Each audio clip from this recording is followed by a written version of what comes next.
Ladies and gentlemen, welcome to the Sim Racing Alliance. We are here with Season 10 and Round 1.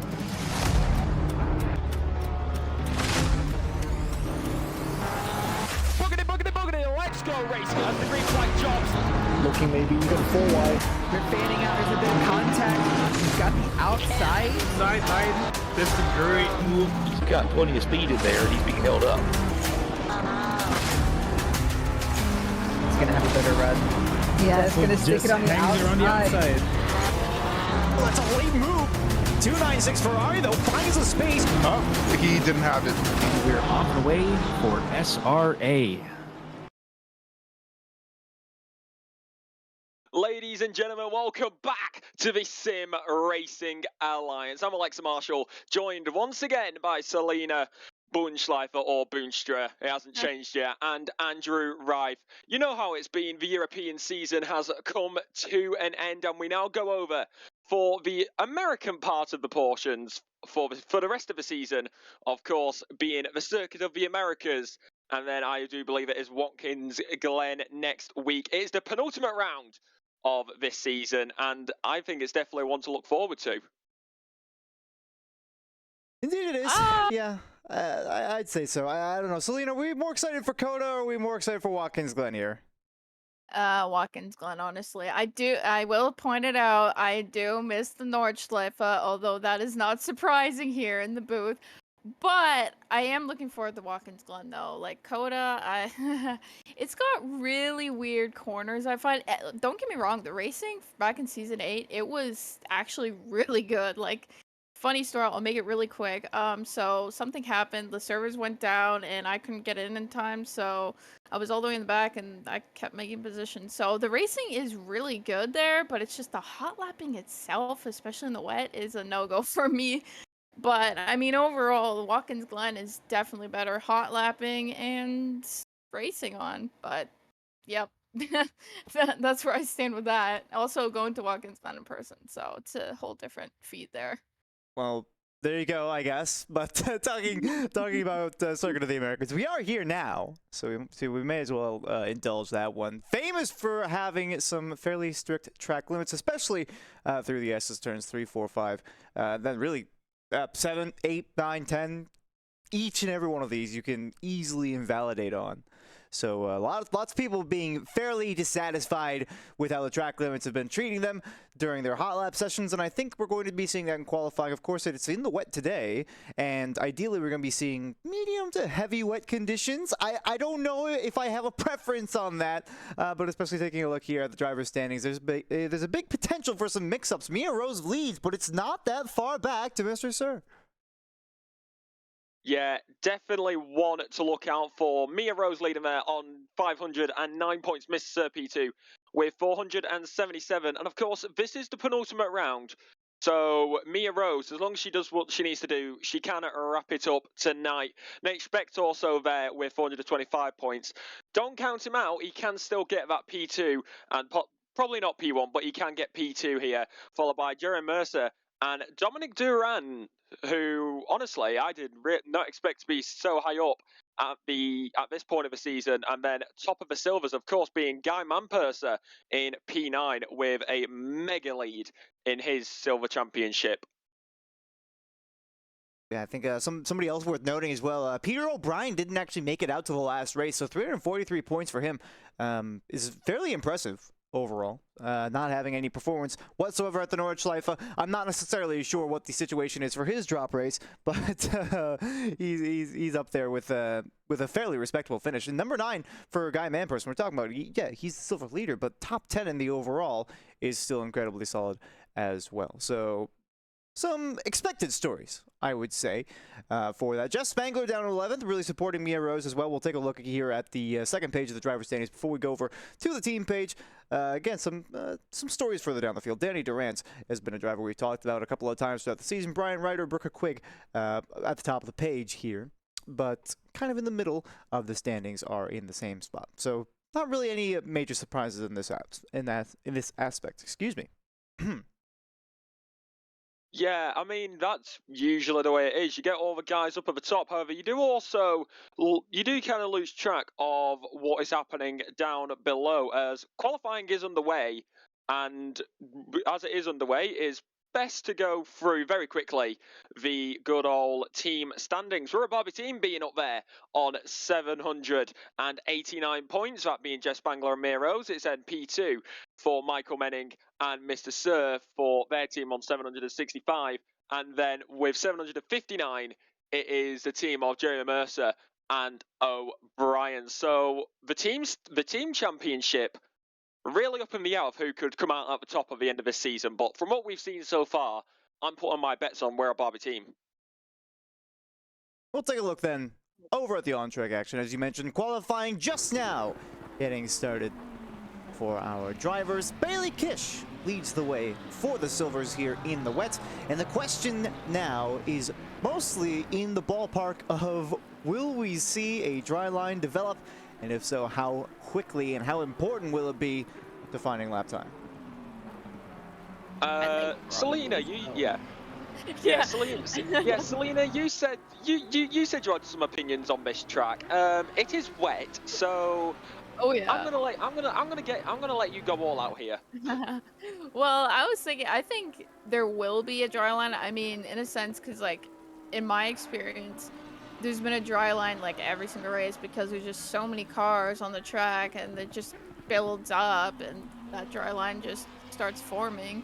But like even, I mean, currently it's medium rain, and I mean, I think there will be, for even a wide track like that, I mean, everyone's gonna take that racing line, and I think there's gonna be potentially a dry line forming at least some point of the race.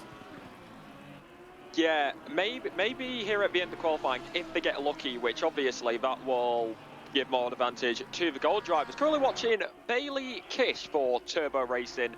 How the heck that movie made any sense, I have absolutely no idea. But here we are, and we're at Kota, we're watching it, and it's going to be one to look out for, definitely. For the number 14 Lamborghini, got to be making their way through sector number 1. And of course, everybody knows this circuit for one big reason, that very, very long back straight and the very technical sector 3, which your main overtake, we're in qualifying, but your main overtaking spots are probably going to be into this corner right here, down the back straight and through the long right-hander. You seem to miss by a little bit, and I think the big question for me is, especially in sector 1, you know, talking about the S's, there's a lot of spaces where you could potentially get up on the curbing, and yes, in the dry, it is the racing line TM. You know, no questions asked whatsoever. But there's a lot of rain. There's a lot of standing water sitting in those curbings. So while yes, you may be able to carry the speed, if you get a little bit too aggressive with the throttle pedal, and that is to say, really putting on any throttle at all, you're going to encounter a problem. I just seen Guy Manperson, I think, RTG'd after having what I can only assume was a bit of a spin out of turns 1 and 2.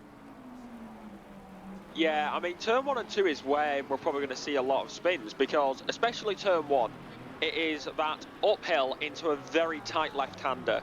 So, especially here in the rain, you've got to be wanting to feather your throttle as much as possible. And honestly, do you guys steal our weather? Because I swear it shouldn't. I swear this ain't America. But we're not going to go there, as we're currently watching Max Simons going into the final corner, and the Wipers are going to be doing overtime this evening. It's one thing we cannot deny. The 328 port, the 328 in the Porsche, going to go to the line, and he will be 0.23 off the pole lap time set by Bailey Kish of 2 minutes 17.6. Well, I say that. Andrew Wilson's just gone fastest with a 2 minute. Oh, okay. Colin Dunham's gone fastest, 1 minute 17.265. I got halfway through. I got halfway through it twice. I finally got it.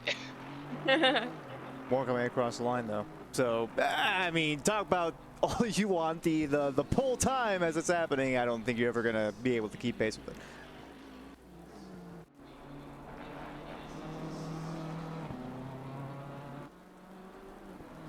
So let's talk about ultimate lap times though. Low 217s I think is a fairly solid banker lap for a lot of drivers. But what I was noticing in the practice server before we ticked over, and in a practice server which was not too heavily populated, mind you. We were seeing times in the mid to high 215s, or excuse me, 216s. We did have a couple of high 215s. That was more or less the likes of Michael Menning and the crew putting up times like that. So we'll just wait to see what happens when the golds indeed do go out. I see that Wilson is improving on their lap time, as well as Mikhail Charles. Really all of them are improving except for Bailey Kish, who looks like he's had a bit of a bailout on this lap. So we'll hop on board with current P2 Andrew Wilson. Yeah, definitely. I mean, I don't know, in the rain, I honestly don't know even this circuit, because I'm going to be honest, I've never actually driven it on ACC because I hate COTA. But I actually do not know. I honestly have no idea what car is probably best around here. Of course, it comes down to driver skill as well, but it's like any circuit. Each car will be slightly better at a certain circuit. So apparently the Honda was overpowered at Donington. The McLaren, as we're watching it right now, is good at Spa and the Nürburgring. So it's going to be quite an interesting one, and hopefully the Silvers are going to be able to give us a good visual of that before the gold drivers start to come out onto the track once again. As Andrew Wilson, of course, he's 1.2 up as he comes into the final corner, losing a little bit of time, but he will go to the line, he will go top. 2 minutes 16.562. First driver into the 2 minute 16s this evening, as we see good old Brian Ryder giving us a bit of a drift show here at the Circuit of the Americas. Selena. Yeah, I mean, I got lost there for a second. But I mean, seeing the times that these drivers are doing in the wet, I mean, I haven't really done many laps at COTA, I'll be honest. Well, I mean, well, not in general, but like recently, and I mean, just seeing a 2 minute 16.5 is like, it's really good. Like, it's for a track like this, as wet as it is, and as wet as the curbs are, it's like crazy on how these drivers are like just mitigating, like the way they're turning the car, the way they're braking, and it's great to see, like to see the top division and see like myself and Andrew in Division 2, and just like practically watching these drivers and trying to pick out those like little crooks and crannies of like what they're doing with the car and trying to learn from it. Yeah, most definitely. That's also another thing when it can come down to is how much a person likes a track as well, in my opinion. As if somebody doesn't like a track, we know it. People take drop rounds, and I'll be honest, if I were one of the drivers, I'd be like, yep, nope, I hate COTA. This is my drop round. So it's going to be interesting to see where everybody is around the circuit, as we're currently watching Andrew Wilson once again in the 414 Champion Motorsports McLaren, as Guy Manperson goes top. No surprise there. 2 minutes 16.552. However, Andrew Wilson, he's up on his time, about just below 6 temps. Can he keep it going into the final corner? It will put him to the top if he gets it, and he looks like he will. Goes up to 6 temps momentarily. Absolutely out of nowhere. 2 minutes 16.012. Almost the 2 minutes 16 flat. However, right now, it is Brian Ryder. He is also up on his lap time, quite a bit up actually, looking to break into those 2 minute 16s, as it's going to be continue going around this questionable circuit, these questionable conditions. But yes, questionable everything. I mean, it is basically a track that just robs. It's basically a track that just robs corners from every other circuit on the world, which honestly doesn't surprise me. As he goes pedal to the metal, foot to the floor once again. Brian Ryder up into P4 for the time being, as of course the gold drivers are not out on track yet, as Max Simmons for GRR Blue Flames Racing in the 328 Porsche. Definitely going to be one to look out for, Andrew.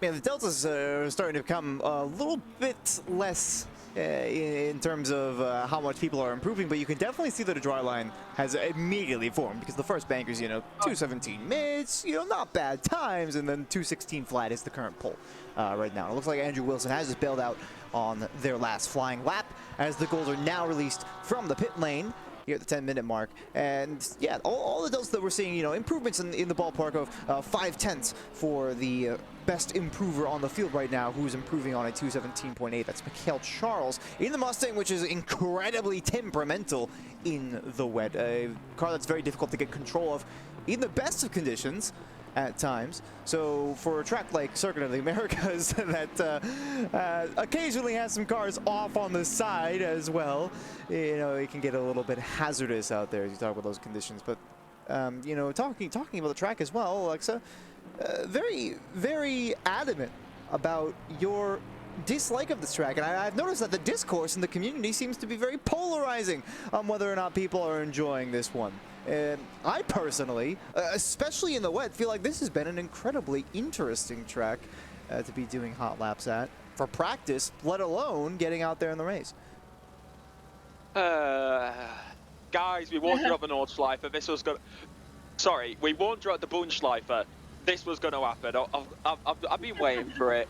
Well, apparently people in Twitch also agree with me, so I'm gonna ride my high and take it as Mikhail Charles goes up into P number 7, as Wilson's still up there at the top. As of course, like you said, is going to be coming out on track, and currently watching the last silver right now, who is yet to set a lap time as he goes up in a P10. Good old Luis Daniel Velas for Fusion Racing Team. But if we look at it, all the gold drivers basically, I think all the gold drivers actually, yes, all the gold drivers currently out on track, currently watching Jeremy Mercer in his good old trusty McLaren British car, as we're just going to enjoy this, shall we? As, of course, Jeremy Mercer, one man you could not count out, and one other person you can't count out. He's had an unlucky season. Jeremy Mercer, as well, not Jeremy Mercer, Jeff Spangler, and their good old Spangler, and their good old teammate, the gal from down under, championship leader Mia Rose. Definitely one to look out for, as always. However, Michael Menning has finally decided to grace us with his presence out on track. After how many races has he missed? 2 now? Fair few. But yeah. him and Mr. Sir alike. I mean, now both real championship contenders then. Yeah, I mean... It'll be crazy to watch this race, though. guys. But just before we get into all this properly, I'm just going to point this out. Everybody thinks Andrew's... What? Because you said that you liked Kota in this weather. I unironically enjoy this track, okay, in these conditions. I think it's a wonderful challenge, okay? Look, it's a good circuit. It's a good track, okay? You guys can burn me at the stake if you want to, but it is a solid track. You talked about how it steals corners from all of the other best tracks in the world. Haha, funny, but would that not just make it a solid track? And is it not a solid track? If it wasn't for the track limits, then this would be a godly layout. I mean, let alone in the wet, like this track in the wet through the S's, I was struggling yesterday through the S's because like it's such a curb oriented track. Like you like half of the majority of the track you have to take the curbs because it's just how it is with this quick track. But like, oh man, the S's itself in the wet is just like the wet curbs grip the tires and you just have zero control going through it, and it's just tough. I mean, the challenge is great, but not for me. No, thank you. Yeah, like Andrew was saying, oh yeah, it's stolen corners from all other circuits across the world. Like, I'm sorry. Yes, it's stolen corners. However, they put all the bad ones right after each other. Like, I'm sorry. Why do you have a chicane after the S's? But put a straight, like a proper straight, or a hairpin so somebody can lunge it up the inside. it sucks. And I will stand on that hill as Jerry Mercer's gone top with 2 minute 15, 5.95. Peter O'Brien going down to P3 actually, as Travis Nordstrom, the man who won at one of the best circuits in the world, good old Donington Park, being up there on pole for the time being. However, this man, Mr. Sir, in the good old 747, did not know that Boeing made cars, as he will put pedal to metal, foot to the floor. He goes up into P number 4. Why the heck did that rhyme? See about Spec Spangler and Rose, really setting all of their laps here further down in the field. Spec not terribly impressive there. And we were talking a little bit about what cars we're expecting to kind of dominate the field, and it looks like the McLaren 720S Evo is doing the job for the most part. If you take a look here on the left side of your screen, at the moment you can see Mr. Sir and Eric Marecki are kind of breaking up a monotony of those British cars. There, I suppose Aston technically kind of counts, but you get the idea. Travis Nordstrom, though, at the top, I think is a little bit of a surprise for me. Michael Menning is in the server, but only put down at 216.3. This is a driver who, by the way, you know, we've been talking about his story throughout the season and how he's not quite had the performances that we've been expecting. I think that I have not been doing him appropriate credit, because this is a man who has been focusing primarily, I believe, on SRO. He's not really been taking SRA as seriously as some other people might. You know, it's not necessarily his primary focus in terms of racing, so I have to respect that. Yeah, that's fair enough. Also, put respect on the Aston Martin name. I am sat here right now wearing an Aston Martin jacket. Put some respect on Aston Martin name. Then again, I say that when the commentators have literally seen me, I wear a Ferrari shirt half the time because I drive a Ferrari, so... So, honestly, I have no idea. Having a main car is cringe unless it's a Porsche, by the way. That's a real fact. Are we sure? Are we sure? Right. Okay. Are we sure Andrew and Selena haven't swapped bodies? As Jesus Christ, Jerry Mercer up there, 2 minute 14, 9.82. What were you saying about Jeremy Mercer, Andrew? Well, we were talking about how the McLarens are you know, fairly dominant so far. I was talking about Michael Menning, who hasn't been committed to SRA because he's been competing in SRO. Oh. Which I think you may agree is a little bit of an explainer. This is going to be a marginal improvement. This is surprising for the golds, actually. So hang on, let me just butt in and say the silvers we saw as the line developed when they were out on track. You know, gaps like deltas in the range of like half a second or more every lap. Now the golds. Now that the line is developed, they're basically just out here and hot lapping on the same circuit over and over and over again. I mean, what do we expect? It's raining, Selena. Yeah, I mean, with a track like this, it's especially in the wet, yeah, it's quite the experience. We'll say that. Coda in the wet, curbs, yeah. Right. Hearted, invalid experience, and I'm speaking about experience invalidating like nearly every single lap. It feels like. I don't know why y'all complain about the rain. Come to Britain for a week. Like this rain is nothing compared to what we get. Oh, which, really? Yes, trust me. We had a downpour. Like we had loads of rain yesterday. And it's July. It's supposed to be summer.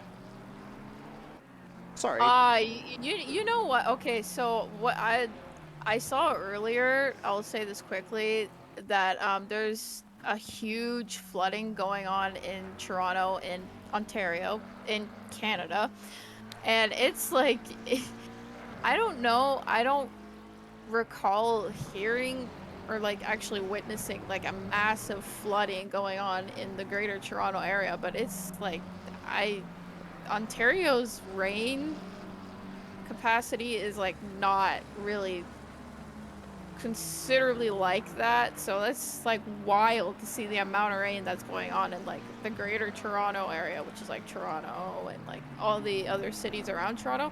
If you're an Ontarian, you would know what the GTA is. It's not Grand Theft Auto.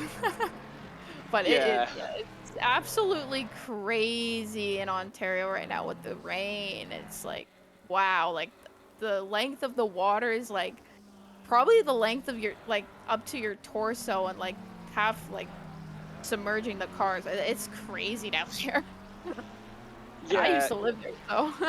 Yeah, Canada's a bit crazy. It is. The weather's been crazy this year.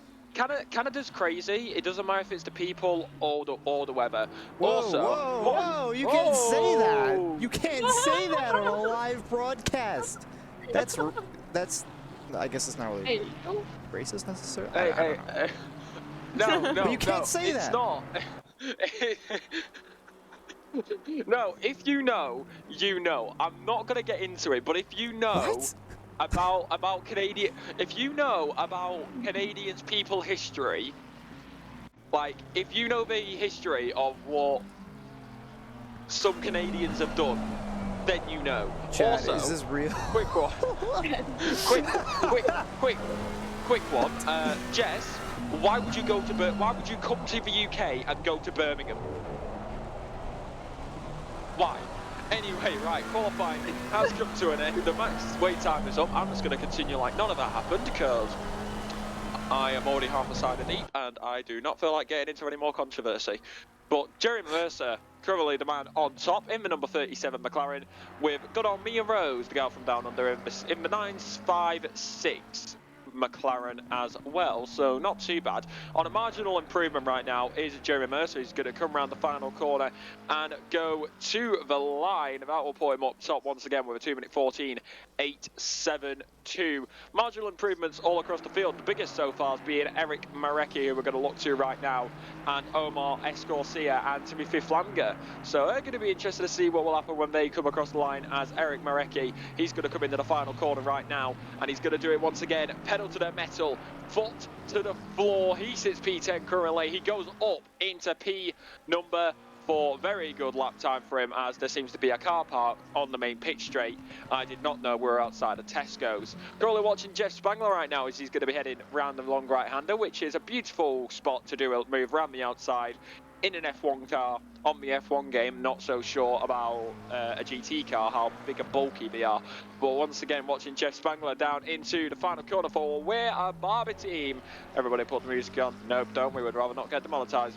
Minuscule improvement right now as he will go to the line, and he stays P18, being 1.770 off the pace. That was an interesting qualifying session, to be honest. I enjoyed that more than I thought. Well, it was really a tale of two sessions, right? Because we saw the initial, right, the silvers go out, dry line develops, and then it was just the golds. Yeah, very true. Also, it seems that and it seems that people are happy that Cranman's starting P5. Good old Dan Cran. Everybody likes Dan. Everybody likes Dan Cran. I'm glad that you think that. It is true. It is true, of course. But I'm glad that you think that. Just say it a little bit louder in the back for, in case anybody can't hear you. Do you want me to wake up my neighbors? Do you want to wake up your neighbors? I'm not sure. I'm not sure if my OBS is actually tuned to handle you screaming into your microphone. So maybe let's not. But yeah. That's probably a good idea. Good idea. We kind of let Selena out of this conversation. Selena, your thoughts on that qualifying session? No worries. Honestly, yeah, I agree. Like, yeah, it's an interesting qualifying session for sure. Cause, I can't return to the garage. I can't see all the stats, but I believe the front runners have done a 2:14, if I'm not mistaken, a 2:15, 2:14. So the times got certainly lower with the dry line forming. So, I mean, more than likely we'll definitely see that for the race, because it's still going to be medium rain the whole way through, so consistently, so not more, not less. So that dry line will most certainly form, and we shall see what happens with this race. And I'm actually looking forward to it, because it's in the wet, and I know yesterday the Division 1 and 2 practice race was something. So it's going to be an interesting race. Interesting qualifying, interesting race on an interesting wet track. Yeah, I mean, definitely. One thing I am going to point out, how the heck we've got a Honda in P3, that's just a testament to Nordstrom's skill, because I hardly ever see a Honda that high up, so that really just proves it. But hey, we're going to have a full formation lap. Luckily enough, this ain't the Nordschleife, so I'm not going to be sleep deprived by the end of this by the end of this thing. If you was here last Friday, you would understand. But definitely going to be one to look out for, and one man to look out for. This man right here, Michael Menning, as everybody starts to move away from the grid and begin the formation lap. Single file all the way, then double file through the final sector and to the line. It's definitely going to be one to look out for, especially going up into that main first braking zone of the uphill turn number 1. Yeah, I think turn 1 is really going to be the one to really look out for, because you have 26 cars on the grid currently, and everyone just piling up on turn 1 in a wet race is going to be a handful. So that's going to definitely be one to look out for, and definitely through the S's as well, let alone the whole lap 1 as per usual, but it's going to be a good one. Yeah, most definitely. Andrew, your thoughts on what we're going to be able to see here? I'm trying to take a look here at the starting order, and it is a little bit interesting. As you mentioned, Travis Nordstrom starting up there in third, of course, in the Honda NSX. It's a stellar performance from him again. I really don't know if there's any two ways about it. Travis Nordstrom just demonstrating that he is probably, you know, if you put that man in one of the higher performing cars this season, I think that he might actually be near the top of most of these races. I mean, he still was at the top of Donington Park. But that aside, Guy Manperson qualifying a little bit further down the order than P1 in the silver class. That's Andrew Wilson, Max Simons, and Colin Dunham rounding out the silver podium for the start of this race. But Guy Manperson down behind all of them. So he's got a little bit of work to do if he wants to try and take that win up there. But Peter O'Brien on the grid again. We talked about how his team is kind of in a position to strike. And in fact, while we're still on the L-Lap, I'll bring that up just real quick again, because we didn't really have much of a chance to talk about that. So team standings, you can see right there, it's Jeremy Mercer and Peter O'Brien, 759 points against the 789 of Jeff Spangler and Mia Rose. So still very, very much in striking distance, but of course they'd have to pass Michael Menning and Mr. Sir in P2 there. So as we come back now to the race scene, and we'll take a look at where Mr. Sir and Michael Menning are. This is going to be an interesting battle. Jeremy Mercer on pole, Peter O'Brien in 8th. Jeff Spangler is really the odd one out here, all the way down in the midfield for these top teams.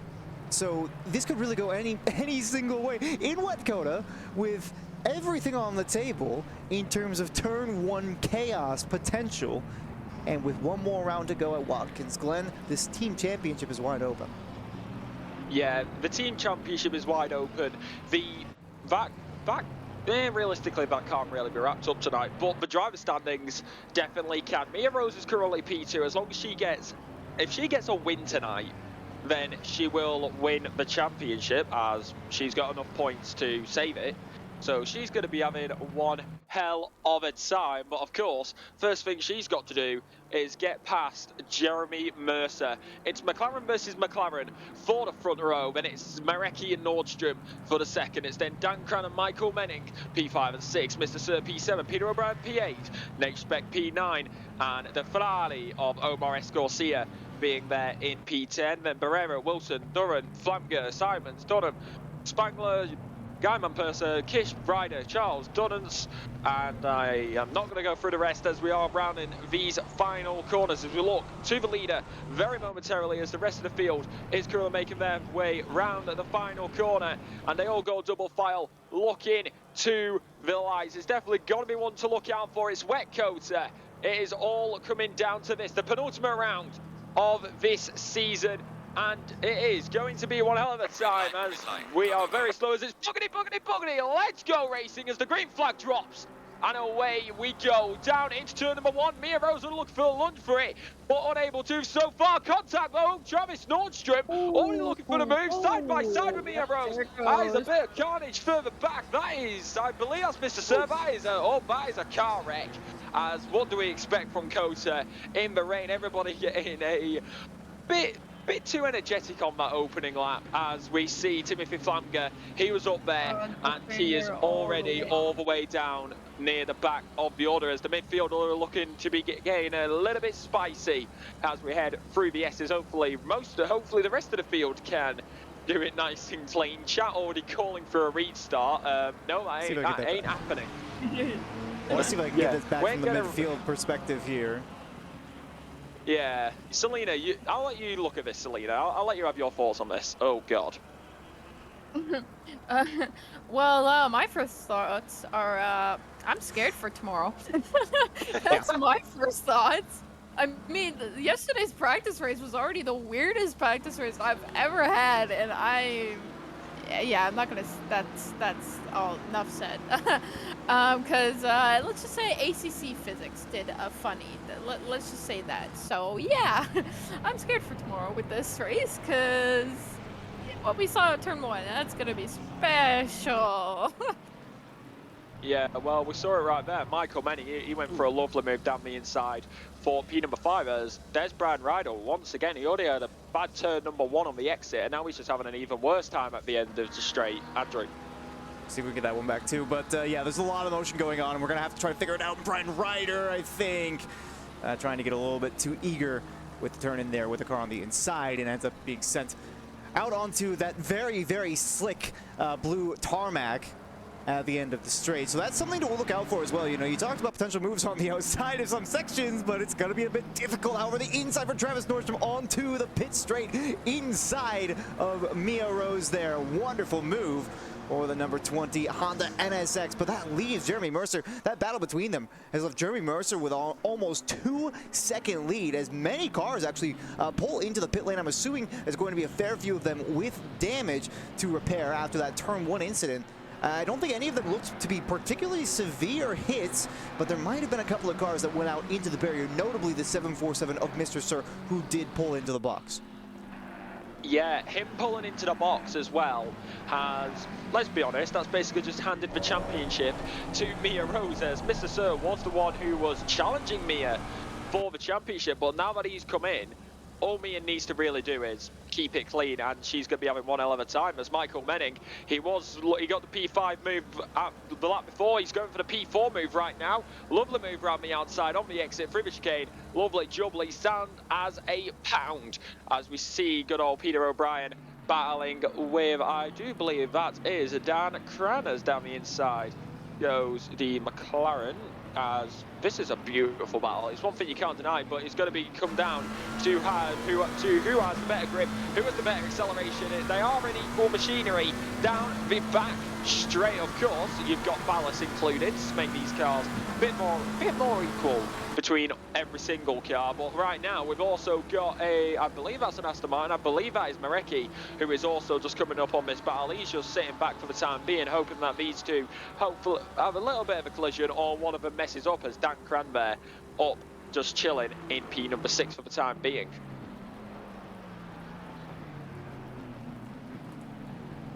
Move done.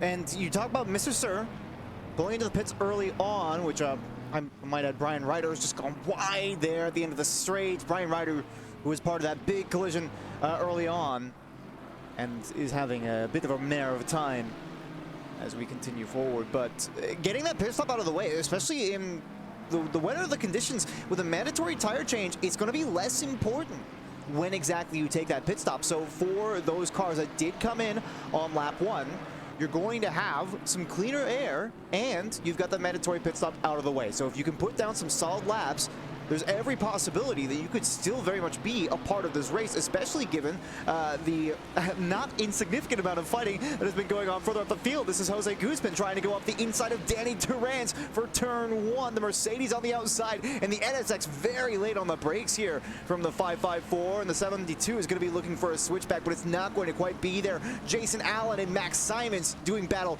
just a little bit further back, and you see the Lamborghini forced out onto the curbing, and there's going to be no traction there.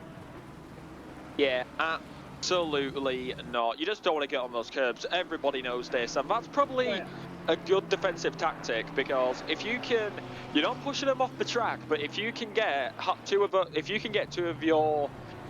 other drivers' wheels onto the curbs, they're wet, they're slippy, they're not going to get traction. So you're not forcing them off track. You're just giving them a little nudge to say, hey, this is where you got less traction. Do you want to move over here, mate, Selena?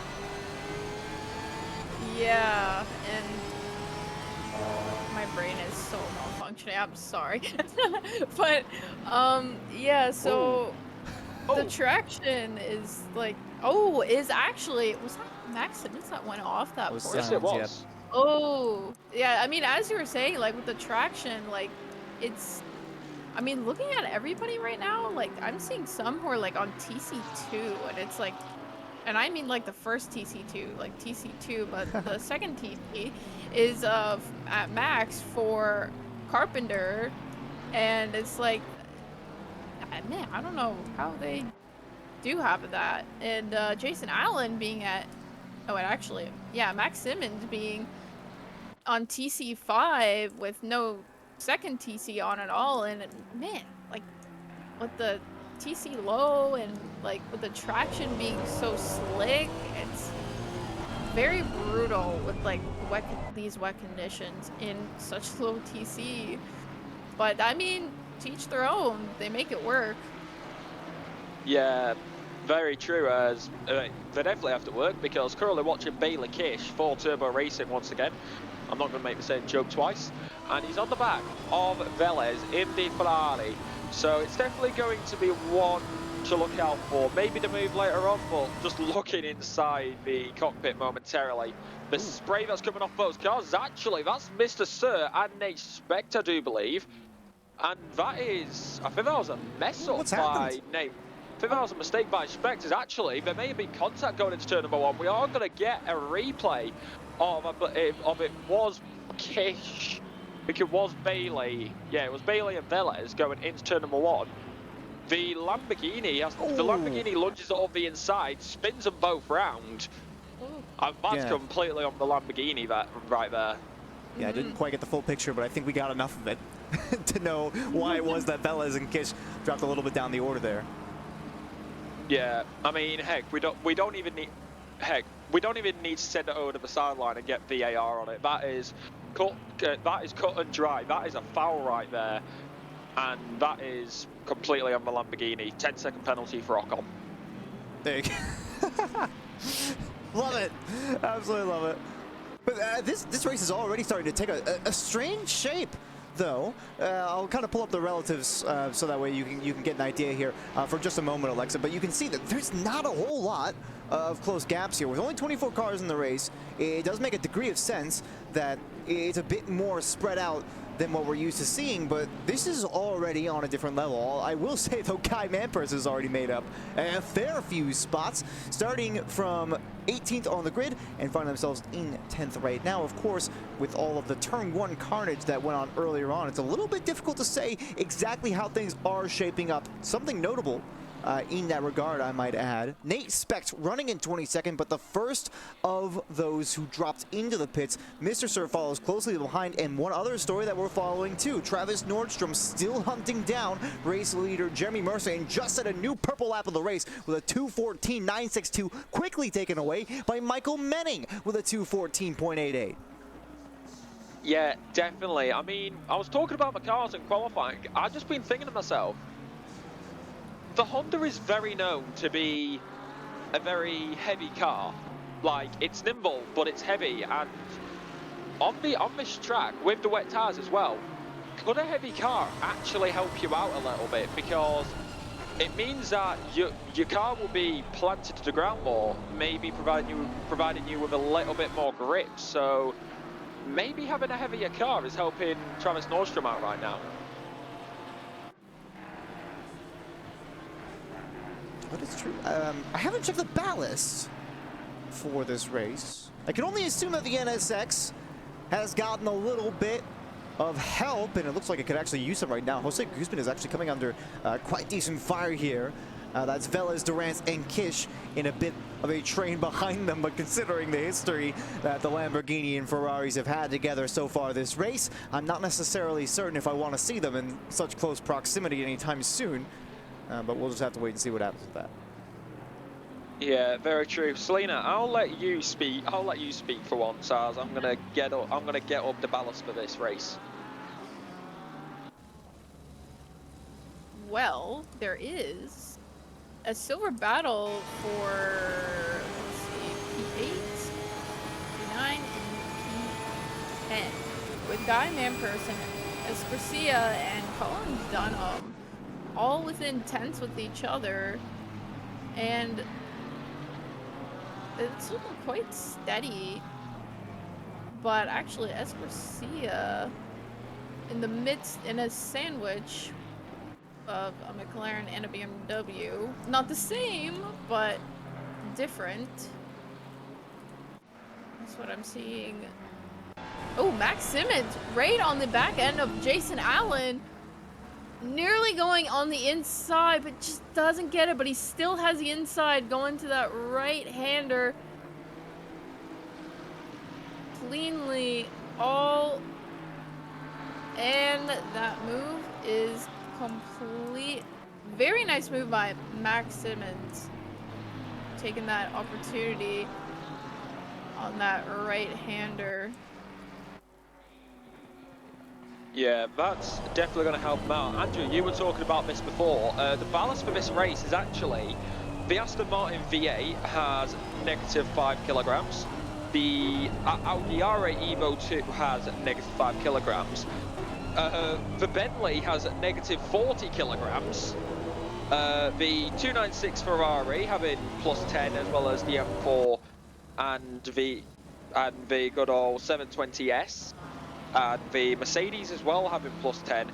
15 kilograms is the 992, and -5 kilograms goes to the GTR, the NSX, as well as the Audi, like I said before. And actually, the biggest one out of what is actually being driven right now is the Lamborghini Evo 2 having -10 kilograms of ballast. Oh, Nordstrom was thinking about it there. On the middle straight there. Mercer being a lot of pressure applied right now. Nordstrom wants to lead in this race. He did take back the purple lap, by the way. 2:14.697 is the fastest lap of the race so far. Conditions are holding steady per the weather widget on my broadcast package, so I'm not really expecting any sort of significant change. So unless Mercer finds some sort of ridiculous pace, or the tire change ends up being favorable for the McLaren in a way that it is not for the NSX, this feels like Travis Nordstrom is working towards the race lead. The Michael Menning, though, is also in the conversation. I'm noticing Jose Guzman just losing a load of spots a bit further down the field. I want to see this move through, though. Michael Menning on the inside of Mia Rose for T-Last. That's turn 20 here at Circuit of the Americas. The Mustang should have the power in the straight, and it looks like it's going to be a battle all the way down towards turn 1. I want to hop on this one real quick and see if I can get what happened to Jose Guzman. It's a big slide for the NSX. And they are able to rejoin safely, but a couple of positions lost, no less. Yeah, Spinala right there for the Honda. So one Honda's having a good time, the other one not so much, as the replay went to Michael Menning there momentarily. But he's got a lovely move. He's up in a P3, just returning, deciding, yeah, you know what, I'm going to start P6 in quali, and now he's just decided, guess it's time to start making my way up the field. And no surprise there, it's Michael Menning. What do we expect? But Mia Rose, I don't think she's going to be that far behind him. I think she's going to just be tagging along to hopefully get up there into possibly P2, as long as Michael Menning doesn't fly off at a distance. Speaking of P2, there's Travis Nordstrom for Crazy Rabbits Racing in the Honda, of course. Good old trusty Honda, which apparently... which people at Twitch chat are saying apparently the Honda is still overpowered in the rain. So I guess it's just that the Honda is just good in the rain. So who is really surprised? And we can't really blame them either, as they are within a second of the leader. But Michael Menning currently making his way down the back straight with Mia Rose in tail. And honestly, I feel like we're going to have a nice. I think we're going to have a four-way battle for the lead by the end of this race. It really depends. It depends on how severely certain drivers come under attack. I'm actually noticing that this is Velez losing a spot off the inside as Danny Durant, who seems to have made a move up the inside of the straight. I'll just take a look at that again, and it looks like I didn't quite take it quite far back enough. I'm trying to be proactive with the replays, I really am. But at the same time, I don't want to take too much away from the actual racing action.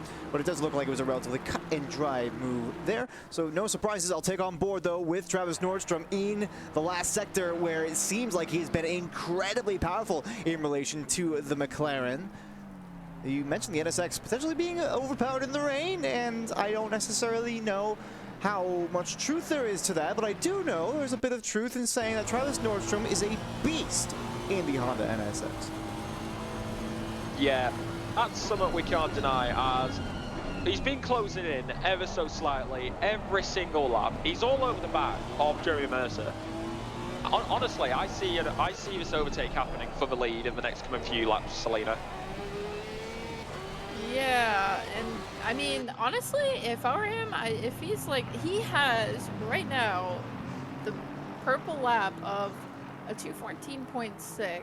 So if I were him, I'd probably pit within, I'd say probably this lap if he's being held up a lot by Jeremy Mercer, just to get that pit out of the way and to just get that, hopefully get that clear air, and so he could just get back into his rhythm. One to watch for me, Timothy Flaminger's in the pits right now, and Nate Specht is coming through turn 19 as we speak, so might be a little bit of a pit exit battle, although I'm not necessarily sure if that's going to come to fruition. Brian Ryder's going out of here with Austin Carpenter. This is for P18, but I mean, even with so few cars in this race, the last couple of spots on the grid are still going to be important, and especially when you consider pit strategy in this race. There's every possibility that somebody might have a bit of a lousy stop. And speaking of, this looks like it may have been one of the worst case scenarios there for Timothy Flaminger. Memory fails to remind me what exactly his race story is so far, but he loses out to both Nate Specht and Mr. Sir Bailey Kish and Andrew Wilson also going past. We just saw Austin Carpenter actually lose a fair bit of time there to Brian Ryder, so most likely a bit of a mistake. But again, here it is. Nordstrom being held up by Mercer in Sector 3. Michael Menning still with only a 4-second gap here to the top two drivers. And if he gets involved in all this, who knows where we go from there. Yeah, most definitely. It's one to look out for. We can't deny it. And we're not even 20 minutes into this race yet. We've already had this much action. I'm not going to retract my statement on Kota, but then again, I say that it's down into the final corner. That is contact between the leader and the rival, and that's a bit tricky to tell who's at fault for that one. I think that was Nordstrom going down the inside. Yeah, that is a move down the inside. Way too late by the Honda. Yeah. That's on Nordstrom right there. But there's one thing that is going to cost them. Michael Menning and Mia Rose are going to get a lovely little gap change right there. They're going to see that happening and they're like, oh, the gap's going down. Time to capitalise. Speaking of gaps going down, we saw one Honda, we're looking at another.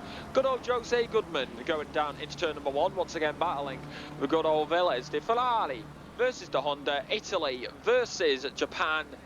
Everybody loves it, and that was a nice little battle there going into turn number 1. The Porsche of Max Simmons going to be right there for GRR Blue Flames. just going all the way, as once again it is Velez. These guys are just all over the back of each other. We can't deny it, and it is what you love to see. Apparently my words are not wording when we go through the S's. Takes all your brain power to go through the S's even as a commentator. I mean, much less going through the S's as a driver, especially in these conditions, Lena. Yeah, I mean, like, as I mentioned earlier, you know, my brain has been, like, very much malfunctioning. But, I mean, for these guys, I mean, the malfunctions we've seen on lap 1 with the wet rain, and I know I've mentioned that a lot, but it is raining, and I am not a fan of that, and I've already mentioned that too. Emphasize heavily on that. You forgot to mention the Nordschleife. Yes, exactly. Bring that back, please. Kindly ask her to come back. Do miss that very lovely track, but yeah, Travis Nordstrom, he's still in P2 and has not done, he hasn't got really any, he has, but not really any closer for an actual clean overtake, but he's still held up by Jeremy Mercer in the 37 McLaren. So, I mean, I'd say, again, I'd definitely be pitting very soon if I were Travis. I can't help but agree. He actually was faster than Michael Menning on the last lap. He was faster than Jeremy Mercer on the last lap, too critically. This is Omar Escorcia and Colin Dunham going at it in towards turn 1. The 822 on the inside line is probably going to have a better time of it. It looks like Dunham will lose out on that battle. I just looked at Marecki into the pit lane. Nate Speck still leads those who have taken their pit stop. His last lap and his best lap, 2:15.8, 2:15.1 respectively. So not necessarily lighting up the timing sheet, and most likely not going to be a contender for the race lead as time goes on. But talking about the difference here, we can see that the McLaren of Jeremy Mercer seems to be weaker in Sector 3, which, great, you know, Travis Nordstrom can bring down that gap in the middle part of the track here. You know, coming up is his strike point, right? Well, that's not really great news because there are not a whole lot of good overtaking opportunities in the coming braking zones, especially in the way, you know, we've been talking about instability so much. And when the number 20 car had a bit of a moment where maybe they didn't quite hit their braking point exactly where they wanted it to in T last, yeah, they made that big mistake and they ended up making contact with Jeremy Mercer and had to concede that position back because it's the sporting thing to do. You know, you could try to capitalize on that if you wanted to, but nobody would think that you're a good person if you did. And Travis Nordstrom is indeed a good person, so he did not want to capitalize off of that. Good sportsmanship by him. I mean, like, I mean, looking back at that, it's like, that could have, I thought from that angle, I thought Mercer was just gonna absolutely spin out after that, but I mean, the still contact right there together, like, just sticking there, like, Jeremy was like essentially pushed like back in a straight line, so, and then like just overshooting like to T last. But I mean, see what happens on like this lap if Travis can get by. Oh, and it looks like he lost a little bit, just a tad bit of time going on the exit of T1. He lost quite a bit, 7/10 behind, but again, he set the fastest lap, so he is the fastest car on the track. But it's going to be interesting where this all shakes out. Yeah, most definitely. I mean, also, while you were talking about that, Michael Menning came into pit lane. He's still in the pit lane as Purdue speak, so he's pulled in from P number 3. He's making his mandatory pit stop pretty early on before the 30-minute mark. So I'm realistically not surprised as he is just making his way out the pit lane now. Looking at Nate Specs, he's got a good old Aston Martin right behind him and in front of him. Apparently we've got a checkerboard of Aston Martin and McLarens from P16 down to P number 20, so it's going to be an interesting one as Michael Menning finally pulls his way out of the pit lane with a pretty good gap in front of him, but also behind him. So he's going to have plenty of clean air to start siphoning his way through the field again and hopefully have a decent rest of his races. Travis Nordstrom still there in P2. Looking over that last lap, for me, I think his only good overtaking opportunity is the final corner. Wow, okay. Yeah, you know what? Aggressive take. Explain, expand, if you will. Let's hear it. Why do you think that? Because looking at everything what we've seen, it's sector 3 is where that Honda catches, and he gets right behind him.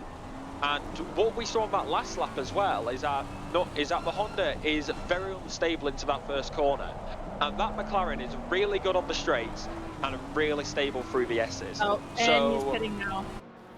So apparently, yep, there he is, Travis Nordstrom. This is So like if he wants to get an overtake, it's either he goes down the inside at this corner, what we're currently going through, watching Danny Durrance chasing down Michael Charles, or the final corner, because you can chuck a cheeky one down there. But that's like the only good places I think he can catch, because sector 3 is the only place where he's going to be right behind him before that McLaren starts to open up the gap a little bit again. Yeah, it's kind of like a back and forth moment, because they were just a 10 on their previous lap, 2 minute and 16 flat. One of them did, and the other did a 2 minute 16.1. So it was like a 10 difference. So they were essentially like around in the same range, but still Nordstrom being held up, especially in that last sector. But he capitalized on just pitting now, and we'll see what happens near the end. Yeah, speaking of pitting now, actually, Mia Rose into the pit lane, as well as Jason Allen and Ryder. That's going to be an interesting one. Michael Menning, though, where is he going to come out compared to those guys? Because he did pit before them, so has the undercut worked? By the looks of it, absolutely not. But, oh, actually, no, then again, I stand corrected. I revoke my previous statement. Also, Roger, my British mind is not crazy. It's just a British thing. So Nate Specknell. Oh, that man person almost going for a move after the long straight. And actually, he does side by side with Colin Dunham. Ooh, this is going to look quite spicy. Outside, inside. And takes it away from Colin Dunham.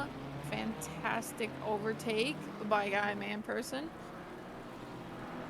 Yeah, I mean, Sour Patch Kids are really getting their advertisement time this evening, let's be honest. Because this man's just been siphoned through the field, as momentarily, I can see it on the track map, the 557 being, but 554 I should say, that's Jose Goodman off in just having a bit of a spinala or just a little bit of a slidey moment going off, as we are going to get a replay. Is he's got the Porsche right behind him into the braking zone to go. Rear end just decides, yep, nope, see ya, I'm going to go for a spin. So just heading into the corner, that is real unlucky, as he gets tagged once again by a Ferrari. As a Ferrari driver, we take no responsibility, and we will not be answering questions after this race. That makes way too much sense. But that aside, this is Brian Ryder off the back of Jason Allen. That looks like it's going to be relatively no contest. Aston Martin in the straights.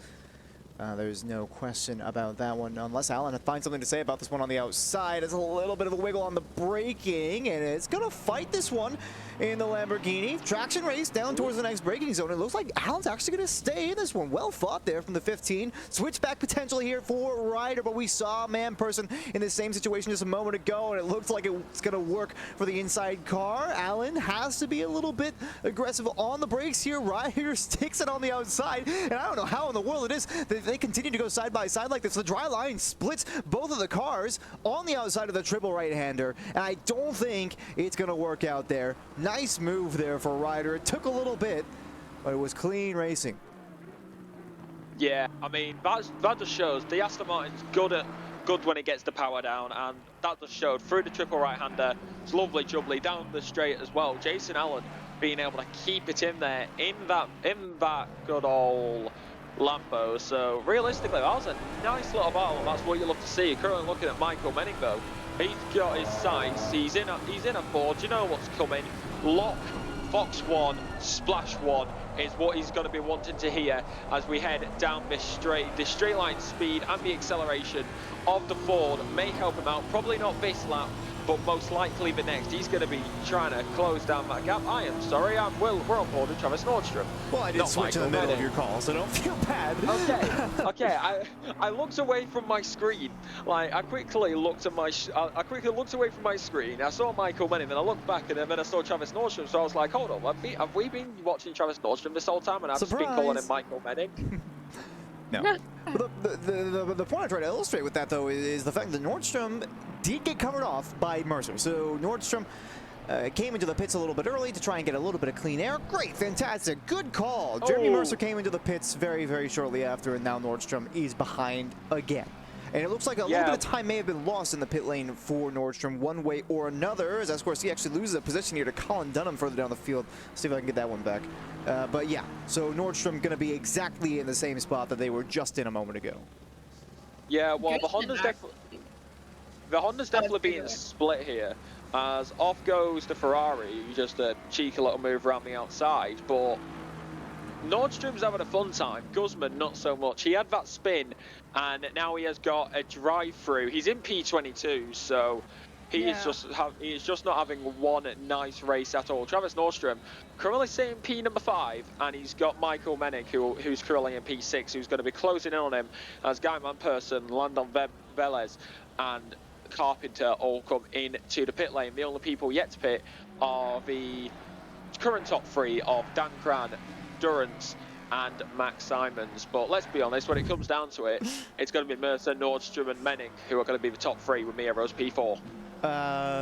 Let's be honest here. Michael Menning, 2 minutes 14.427 was his last lap, which trumps the previous best lap of the race by 2.5 tenths. That's Travis Nordstrom's 214.69. So, oh my God. Menning. Oh, there was a move on the last corner with Jason Allen and Ryder. And currently, both going side by side, but Ryder still hanging on the front. So Jason wasn't quite there yet. He did actually make that overtake on the last corner, but lost it at T1. I've been asked to put Dan Cran P1 on frame, and unfortunately for the Dan Cran supporters in the chat, he's in the pit lane, so it's not gonna last very long. Were that we could revoke a mandatory pit stop from a driver, and we would allow Dan Cran to just drive the whole race distance with no pit, but that's not the way that it works, unfortunately. I'm sorry. Yeah, to be honest, there's only one thing I like about Kota, and that's the shots of these cars going through the triple right-handers. That's the only thing I like about Kota, because it sucks as Michael Menning with a major rear end slip, just as I was talking about it. Maybe I should stop talking about that corner, so I don't curse anybody. But heading into the final corner, as we're going to get a lovely little replay of that, just watching the wheel as he does take it wide on, he goes wide onto the good old curb, and that just loosens up the rear end a little bit, like you've had a good old Taco Bell, and that just makes him lose out, and that is going to cost him a little bit of time to Travis Nordstrom once again as Dan Cran finally exited the pit lane. Everybody put it on a frame because it still says P1. And here goes Nate Specht on the outside of turn 1. It's a paddle right on the pit exit. And there's Eric Marecki trying to get in on the action as well. But Specht, I think, is just going to have the better of the number 16 car. Something to consider, you know, these wet races, we talk about the tires not necessarily being as impactful in terms of freshness as a completely new set of slicks. But with Dan Cran only just coming out of the pit lane here about halfway through the race, whereas Nate Specht came into the pits at the end of lap 1 or 2, there is going to be a not insignificant tire differential, but let's hop on board with Michael Menning, who has since closed this gap in a major way, had the purple lap of the race fairly handily, and beat the purple lap for Travis Nordstrom again on the last tour of the circuit, and now only 3/10 behind the NSX in front, and it looks like he's ready to go hunt down the leader. Yeah, most definitely. That's one thing he's going to be looking to go for. As we head down the main straight, this is where the Ford is going to have the advantage. But into the braking zone, the Honda will take the defensive line, sticking on the dry line momentarily, which definitely ain't dry, but it's getting drier. And the Honda just defending for all their might. But Michael Menning, you know what it is? It's an American car, so everybody knows the joke. Release the Eagle, release the good old... I'm not going to make that one because I would rather not get cancelled. I need to stop myself this evening. What is go? Release the Eagle with the howl. If somebody wants to do a howl but not me, feel free, because America. I would say I'm sorry, but that would insinuate that I'm sorry, and I am not. So, no.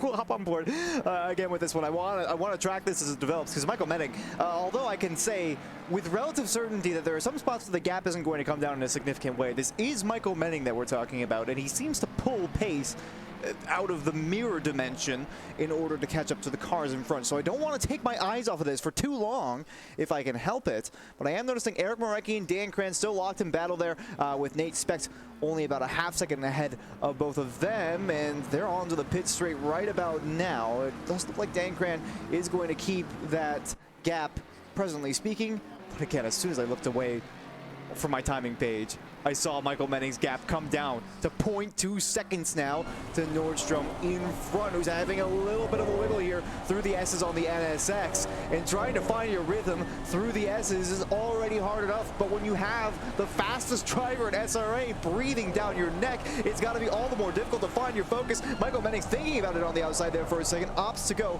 for a little bit of a better run here through the turn 9-10 complex, and this is going to be challenging for Nordstrom, just to keep the car under control, much less trying to defend from Menning behind. Yeah, most definitely. I mean, heck, it's like Lando Norris says, if there's one guy I don't want behind me, it's Lewis Hamilton. But right now here in SRA, it is the one man I don't want behind me is Michael Menning. And release the Eagle once again. The slipstream will be there but not very good slipstream, but the slipstream will be there with the horsepower as well. Down the back straight we go. The Honda does move slightly to take a defensive line, heading into the braking zone at the end of the straight. Honestly, I kind of think that Travis Nordstrom would have hoped that Michael Menning would have had a little bit of a slip up going through that, but through this technical, tight and windy third sector, it's going to be difficult, especially with Michael Menning. He seems to be getting on a whole lot of these curbs through this final sector, Selena. Yeah, he's pushing really hard, like just watching him, like his personal best is a 214.4, so, and Travis has done a 214.6, so just a few tenths lower from the PB, but for the last lap, Michael did a 2:14.7, and Nordstrom did a 14.9. Oh, but now on that lap, it's like pretty much in unison, but yeah, he's like putting everything into that Mustang, giving it all it has, and it's interesting in the wet, that's for sure. Yeah, most definitely. I mean, maybe it's just not used to the wet, because I'm pretty sure it's dry half the time over there. Then they're going to say that as we head into the S's, the Honda is going to be making a few slip-ups, and it's going to be Michael Menning. He sees the gap. He goes for it. That is going to be a 6.5. Everybody will look back. You can hear the roars from the grandstands because we're in America. And that is a lovely move for Michael Menning. Up in a P2. Now he's going to be chasing down that lead with 22 minutes remaining. We're going to get a replay of that. I'm going to let you go through this, Selena. Yeah, that was... I'm flabbergasted, because, like, from my angle, like, I couldn't... Like, I saw the overtake, but holy... Like, that...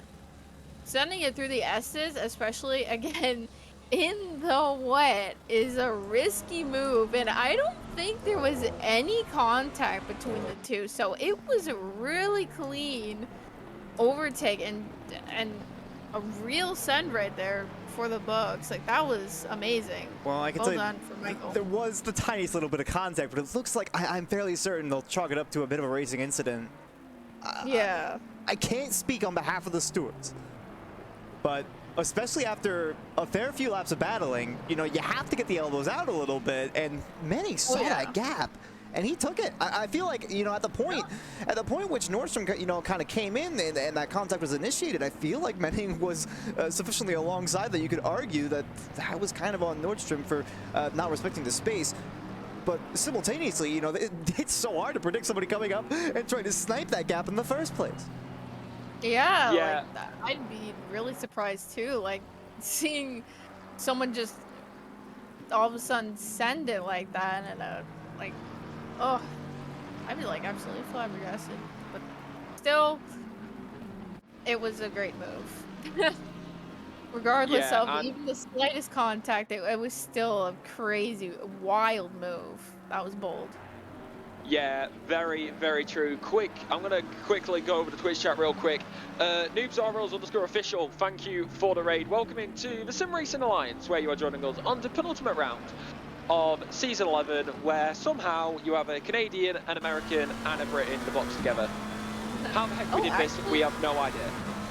NoobsRS, yeah, I've seen them actually on Instagram, so Whoa! it's cool to see them around. Welcome, welcome, NoobsRS. What a way to do it as well from Andrew Wilson. I think just forced a, not even a defensive shape there from Bailey Kish, more like a survival shape that was from the Lamborghini, trying to avoid being hit there by this epic lunge into turn one. Oh my god, yeah, I think the 14 just saw this coming and thought for a second, like, I better move out of the way or I'm gonna be killed. I don't know if that was gonna be a clean move on its own merit, but Wilson went for it. Yeah, absolutely. Sometimes you just need to go for him. You just need to lick the stamp and absolutely send it. As actually, that's contact between Travis Nordstrom and Michael Manning. And the gap, I don't know if it is correct, but the gap has got bigger. We're gonna get a replay of this. Travis Nordstrom goes to move down the inside. Makes the contact. That is going to be 100% on the Honda once again. But Mia Rose, hello, she's come out of nowhere. She's finally come from the out of nowhere. Didn't know Mia Rose was Randy Orton. But heck, that's what happens. But Mia Rose on the back of this battle right now. And now this is a three-way fight. We've got 20 minutes remaining. Could Jeremy Mercer be in contention for a win here as Michael Manning goes wide? Actually, that's going to give Nordstrom an advantage maybe, but no. But Mia Rose actually looking for it, sticking the nosing of the McLaren, and it's going to be down the main straight with the good old slipstream. Pedal to the metal, foot to the floor. That's the grandstand at the very front where they do the cringy driver introductions. But once again, heading up into turn number one. Mia Rose down the inside, absolutely sends it. Lovely, no contact, but has to slow down a little bit too much, and that's going to give Nordstrom the advantage to get into P2. Colin Dunham, though, coming up on the left-hand side, picking up a drive-through penalty. That's real unlucky for the 444. So while one McLaren's doing good up here at the top, another one's not doing so well. As Mia Rose, you can see all three of them just coming through, basically right behind each other. It's lovely and what you love to see. It's lovely jubbly. It's what you love to see. Heading down once again towards the back straight. Now you got to wonder, out of all these three drivers, who's going to have the advantage here? Personally, I'd say Mia Rose, thanks to the slipstream. I'm going to have to disagree. I think it's Michael Manning.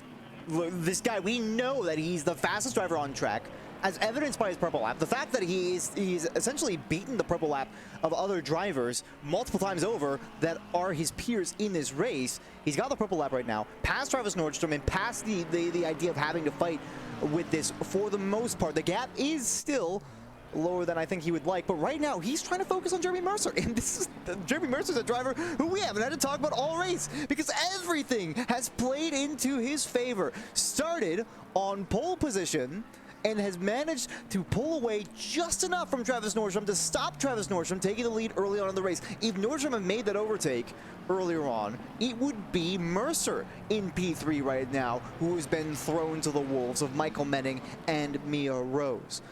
So he has had a perfect race. It's a 5.6 second gap behind with 16 minutes and a half left to go in this race. Even Michael Menning is going to be hard pressed to pull this one together. Yeah, most definitely. But however, real quick, I've just looked at Twitch chat. Twitch chat also pointed out, apparently Michael Menning has damage. Like, I'm not surprised that he would have it because he's had quite a few contacts, but he's been having those contacts with Nordstrom, so maybe he's just struggling to pull away a little bit now that he's picked up all that damage. Mia, Selena. And just to point out that I just noticed that Mia Rose and Michael Menning, two of the well-known SRO drivers, and Travis Nordstrom is right in the midst of that SRO sandwich. So, I mean, if I was Travis Nordstrom right now, I would be pretty hyped that I'd be still in front of Mia, because that is crazy right there, fighting for the podium against an SRO driver. Yeah, very true. As looking on the map once again, number 9, that being Jeff Spangler, who are having not the best time. He's just, I think he just onto the curb, loses the rear end, goes for a spinala.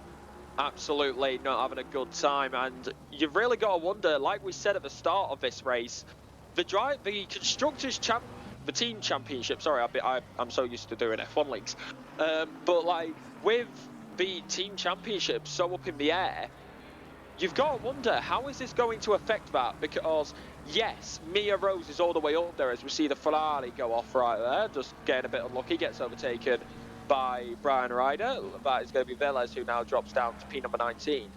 But like we were saying, Mia Rose is up there, but with her teammates so far down, how is that going to affect it going into the next round?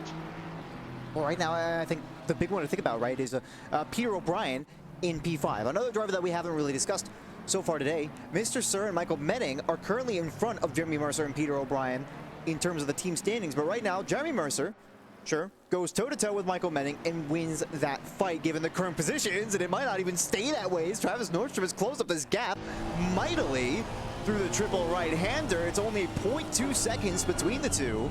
So hang on, Michael Menning goes wide in the penultimate corner of the lap. The number 1 car is going to have the car on the inside. Nordstrom looking for the move onto the main straight here, or the pit straight, I should say. And the number 20 with the run now up against the Mustang. Will he be able to complete this move? Well, it all comes down to it. Let's be honest, the Ford has way more horsepower, but we just saw that right there.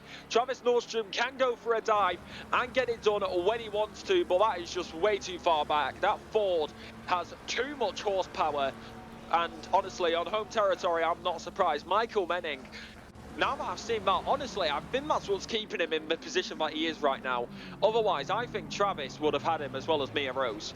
As we see, Dan Kranz still going for a lovely little move on the outside of Nate Specs. By the looks of it, that's going to be absolutely lovely. Around the outside, heading through the S's. This is going to be a lovely little battle, but he's going to, Dan Kranz getting past Nate. Dan Kranz behind him.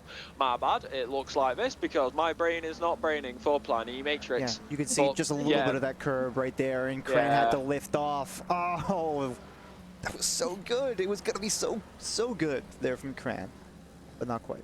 Yeah, I mean, I think that right there just shows that how much you do not want to get on these curves because of how much it mucks up your acceleration. He was having a nice little battle. He was side by side. He was competing, but as soon as he touched that curb, he just started to drop back. And that's whether racing for you, you got to keep it on the black stuff, not the white and red stuff. Selena.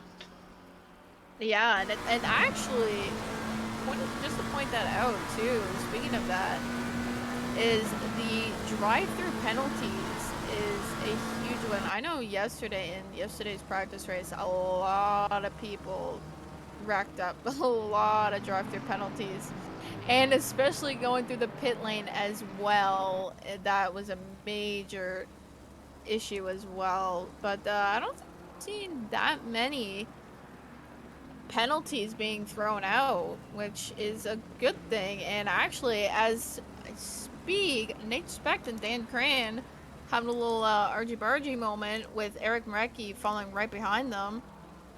But it looks like Dan Cran will still stay in front of Nate Specht, or if he was in front. Oh, actually, Nate Specht losing the position to Eric Marecki, but Eric Marecki, oh, both of them have wiggling moments. And now it's fight to the last corner, now on the straight, but Eric Marecki just getting right in to get into that slipstream, hoping to get a run on Specht, but it doesn't look like that's enough. Oh, little slippy moment, giving that position right back to Eric Marecki. And actually, Dan Cran, through the midst of that, is gone over a second ahead of Eric Marecki after that previous lap. That brought Mr. Sir into the conversation too. Yeah, it did. that's Huh. Just over a second behind. And with that Mustang too, with the straight line speed. Yeah, well, one thing we've also got to point out for this is we've got to point out Mr. Sir had got caught up in all that incident on the first lap. So for him to be up at P9, he's having one hell of a time. Same with Marecki, I do believe, also. So all these guys just siphon their way through the field. These just putting on a true display. As one thing somebody may be seeing wrong, but it's Nate Specht's. Yeah, it's Nate Specht's passenger door number upside down. Huh? No way. Hang on. Somebody said it in Twitch chat, and I'm like, can we get a check on that? No, it looks okay to me. Passenger door. No, but wait, no, wait. He's got a 3. I don't understand. He's got a 3. I think it is upside down. He's got number 3 as a race number. I think his door number is upside down. Is this supposed to be some sort of weird? Oh, wait a minute. I think I see that too. Like, it's flipped. Hang on. I think. Okay. Yeah. Wait a minute. Yeah. Yeah, on that. He's yeah, I right. see it too, actually. But then, no, it is correct. Yeah, huh. I don't. What are you guys looking at? Hang on. So that's the passenger door. Let's go to the other door. Oh, wait a minute. Wait. Those are both number 3s. I don't know what you guys are talking about. Wait. Is a power GT? Huh. I thought I saw it too, but you guys are crazy. Let this be a lesson to you, Alexa. Never listen to Twitch chat. Never listen to Twitch chat. That is a golden rule. Well, it looked weird. Okay. Right. Anyway. Roger. Now that we've gotten that out of the way, let's talk a little bit about how this race is shaped up, because Jeremy Mercer has got the purple lap of the race now and was the fastest car of anybody on the last lap too. A 2:14.265 is Mercer with the purple lap, and last lap did a 2:14.54. So if there was any chance for anybody else to get into this race, it looks like that is long since evaporated, as Mercer is set up to take just a dominating win here at COTA. Yeah, most like the majority of all of the race, and it's aside from pinning, but oh, what a lead with the 8-second gap. Michael Manning still in front of Travis Nordstrom, so that whole 3-car battle has not changed so far as of yet. Yeah, that's definitely got to be one to look out for. Jeremy Mercer, we got to give him props. He's just flying away with it. Omar Escorcia, though, bit unlucky. The 822 current for Fusion Racing Team. The 822 is currently sat in P22. As a Ferrari driver, I'm in pain. It's actually hello. Travis Nordstrom's on the back of Michael Menning again. Michael Menning is all over those curbs. Is he getting a bit desperate? I don't understand. He is all over those curbs. Yeah, for a while he was. I noticed, like, in I think Sector 3, he just chucked that car into the curb entry. I'm just a little bit lost. Michael Menning, I mean, this gap has grown and shrunk many, many times throughout this race, and the allegations of Menning having damage, while true, I did take a little bit of a look at his car earlier on. You know, while true, I mean, Menning it still didn't look like it was necessarily that much damage. And in fact, I'm gonna do the same little trick I did just a little bit ago. You can kind of see a little bit of the scratches that he's got on the front, and specifically this side. It does look like he's got a fair bit of damage, but the Mustang, you know, it's not necessarily the most famously tanky car, but just a little bit of front ends doesn't feel like it should be impacting his performance as much as it seems to have been doing. Daytona. That's what all I heard was just Daytona from the 24 Hours of Daytona, where the trunk lid just popped off randomly in the race. That sounds like American manufacturing. Not gonna lie. You want to talk about American manufacturing? Just go talk to Boeing. I was currently watching Bailey Kish, currently coming through the S on the back of Durance, and built Ford tough. I mean, heck, most people call it a tank in the corners. I mean, what are you surprised? It's an American-made car. But currently watching Bailey Kish Ford Turbo. Don't know why they're being driven by a snail, but I guess each to their own. It is 2024 after all. Look, guys, I can make those jokes. As we are going to go down the back straight, Bailey Kish, he's going to have quite a lot of air getting taken away from me. He's going to have a lovely little slipstream down the back straight, and it's going to be the good old, no, the Mercedes is just going to drive away. Got a look. Vinny. Oh, RIP Jason Allen. Jason Allen, yeah. Oof. Oh, Michael Menning's just been passed by Travis Nordstrom in T-Last. The number 20 gets ahead of the number 1 car, the championship, the reigning champion, I should say, Michael Menning, taken by Travis Nordstrom and the ultimate corner on the lap. What did I say? What did I say a few laps earlier? Oh man, I didn't quite get it far back enough. It's unfortunate. Man, if only we had a more robust streaming element to this program. But whatever. Mia Rose is also in the conversation, so as soon as this ends here in just a moment, we'll get a look at that. Michael Menning, this is really trouble for Menning now, because he's not the only one. Or I suppose he's not only defending against one car, he needs to attack and defend simultaneously. And now the question is, what is he going to choose? Primarily, is he going to be attacking, or is he going to be defending? Because there's very real chance here that Nordstrom is unable to pull away from this Ford because of the massive straight line speed advantage. Yeah, most definitely. However, with what he's got, I'd say he has to go for defense, because there is less than 5 minutes remaining in this race. If he goes for a move on Nordstrom and messes it up, that's going to open up the door to Mia Rose. Michael Menning, you're on the podium, set up for P3 and keep Mia Rose behind, because that's the best you're probably going to have to hope for right now. Yeah, especially with the struggling Mustang. But I mean, yeah, I wouldn't really take any chances, especially like through the penultimate corner, which it looked like he struggled with it twice and just had a wiggle moment going a little wide and taking that curb, and it just took hold of that Mustang by the looks of it, and that really opened the door for Travis Nordstrom, I think the second time it was. So he's definitely going to be really careful, because Mia Rose is not that far behind, and she is going to look at a gap and take podium if Michael is not careful. Yeah, I mean, even then, you gotta also think, what is Mia Rose gonna do? Because with Mr. Cert down in P9, Mia Rose has everything she needs to be crowned champion. So realistically, Mia Rose could just hang fire in P4, and that's all in a day's work. However, you've also got to think, could she want to go from that podium place? And there's 2 minutes 18 remaining.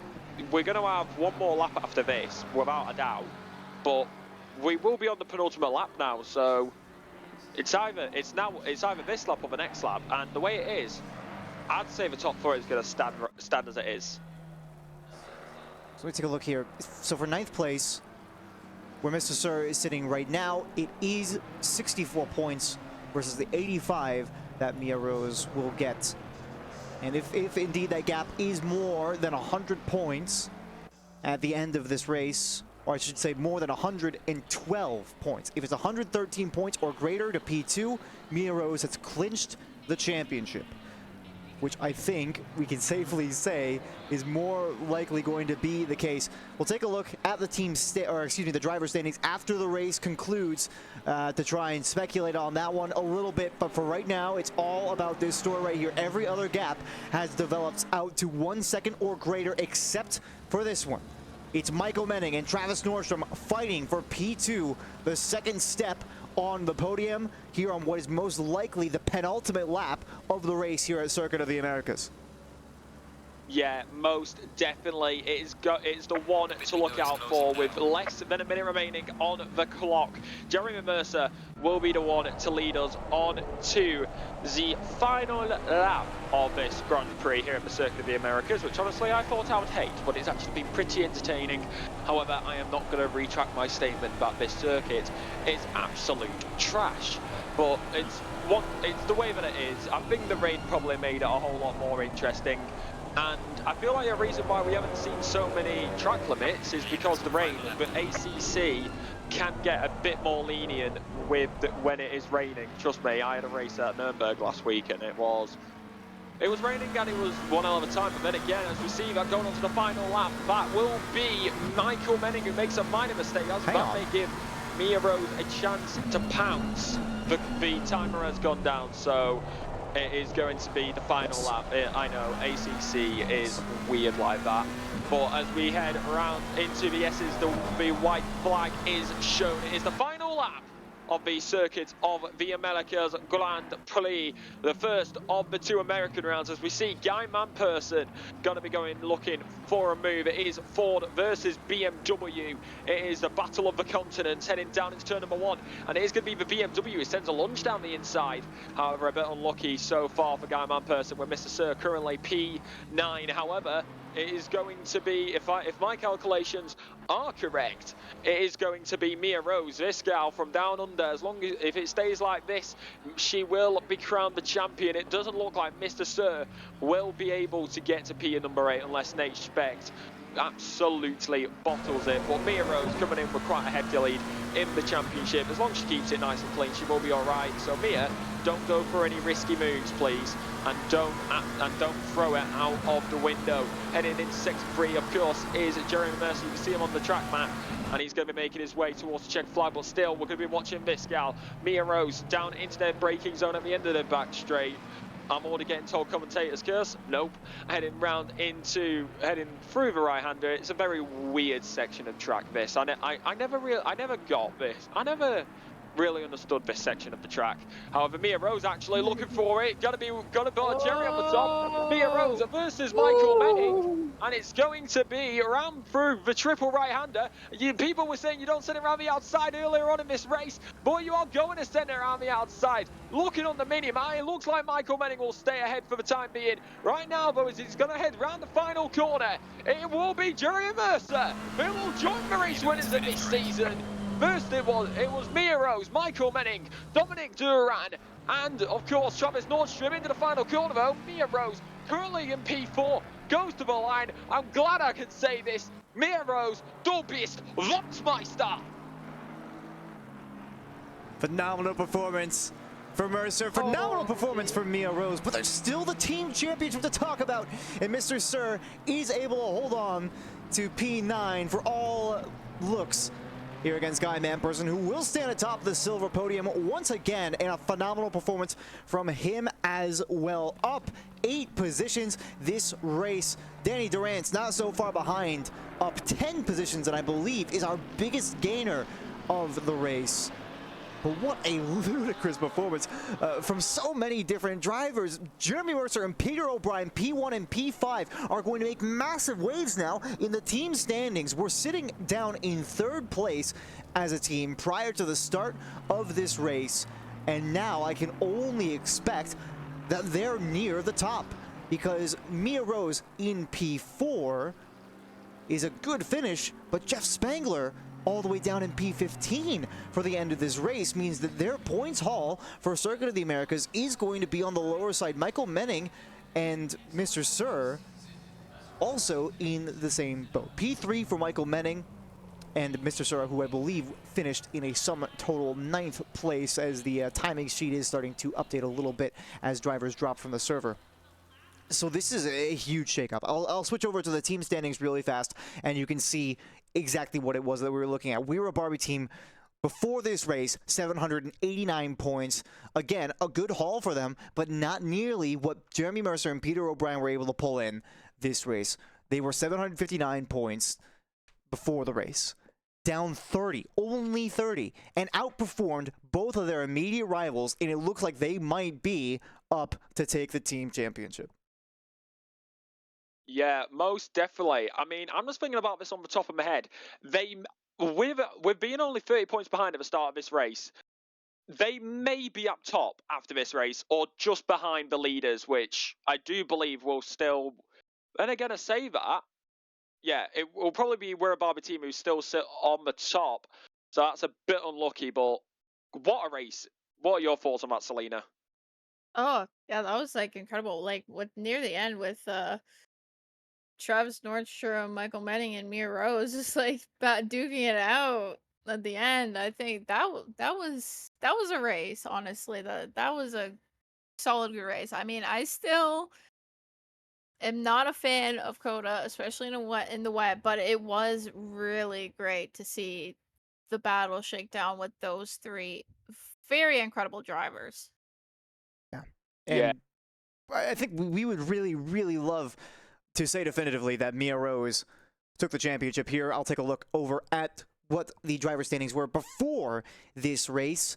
And again, you can see Mia Rose up there at the top. So with the result, if it is more than 112 points, and Mia Rose does not receive any penalties, which is the big asterisk in all of this, we were not able to follow her for the entire race, and there was a big incident at turn 1, and while I do not believe Mia was involved in any way, shape, or form, it is not impossible that a penalty can be doled out for one reason or another. So we won't say for certain just yet, but it looks an awful lot like she's been able to clinch the championship here today.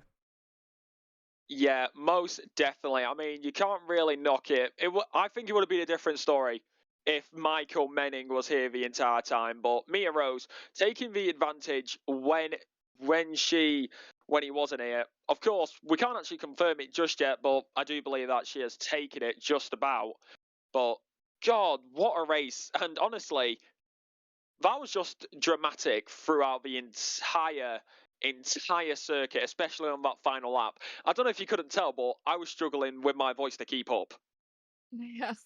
So much going on throughout the whole race, especially with those three. Oh, lots of action. I do feel, though, it was a bit of a blessing, though. You know, Michael Menning, yeah, you had to sustain some damage in order to make the racing interesting for us, but it was interesting indeed. And shout out to Travis Nordstrom. Is he going to get a penalty? Yeah, probably. You know, we saw a couple of sends up the inside, and of course he was sporting about it, so it's entirely possible that they get downgraded, and there is no time added to his finishing position. But it also is not necessarily unlikely, I would rate, that he does receive a 5 or maybe a 10-second penalty for some of his shenanigans throughout. But no matter, you know, excluding any of that, he still had a phenomenal performance here. And battling with the likes of Michael Menning is not an easy feat. And even when we had the opportunity to take the lead of the race, when he got up the inside of Jeremy Mercer at turn 20 and contact was made, he did not see red. You know, he's leaving. He's saying, all right, yeah, that was on me. And he lets the driver go by. And Jeremy Mercer, you know, soared off into the distance, took that P1, where Nordstrom, yeah, you know, maybe somebody who sacrificed their morals a little bit could have taken that win in his stead. So that's the sportsmanship that we really like to uphold here at SRA. And Nordstrom ended up racing a phenomenal race anyway. 100%. Yeah, I'll let you go, Selena, because I feel like you got some stuff to say. I'll let you go. Oh no, it's okay. I just was agreeing. To be honest, honestly, so was I. But after this race, and it's the one what's up in the air right now, and the one which we know will be happening next week. We still need to confirm Mia, etc. But the big one, the team championship, it's going to Watkins Glen next week for the season finale. And God, I can just imagine how tight that is going to be with all of the teams just trying to get as high as possible. And it's definitely one to look forward to. And you definitely do not want to miss it. But of course, everybody knows what's coming up, and we haven't really had a chance to go over it. However, we will do it now because, of course, like always, we can't do this without the help of our good old SRA sponsors. And a big thank you to our SRA sponsors and title sponsors for supporting us here at SRA, as well as Documise, a modern business solution for product management. Go to documise.com to learn more today. And support from Retro Saga, a North American-based gaming company that provides accessories for your favorite classic systems, including Nintendo, Sega, PlayStation, and much more. Enhance your retro gaming experience today at retrosaga.ca. And of course, also a big thank you to our affiliates, Track Racer. Experience refined gaming with Track Racer's high-quality sim rigs and accessories. Use code SRATE at checkout to support us. The SRA, of course, being in capitals. And then we've also got our Materio toolbox for ACC that will enhance your chance to win. Enjoy a fully customizable and enhanced heads-up display to change the way you experience ACC. As also AT3D Shop, Sim Shop. Upgrade your sim racing experience with premium 3D printed accessories featuring precision crafted magnetic shifters, sleek cable management solutions, versatile stream deck mounts, and immersive dashboard displays. Their innovation designs enhance performance and style and elevate every lap with top tier quality and craftsmanship at at3d.net, as well as Go Setups, premium esports setups for everybody. Use our affiliate link on our Discord and take your drive to the next level. And finally, from Castle and Cauldron, a home-based crafting business specializing in handmade Harry Potter, Fantastic Beasts, and Fairy wool collectibles, magic wands, potions, mini dioramas, wall decor, customary, cosplay, and much more. Castle and Cauldron is where crafting meets the magical. Visit facebook.com/Castle Cauldron. What a race, and we've definitely got a lot to look forward to next week, don't we, guys? We do, especially being at Watkins Glen, and that's a track that is pretty difficult to perform overtakes on, and even especially watching it in person, like corners, I can name the chute and all that. Like if you go a little bit wide and all that, like it's really entertaining, and I'm really looking forward to that track. Definitely. Yeah. What about you, Andrew?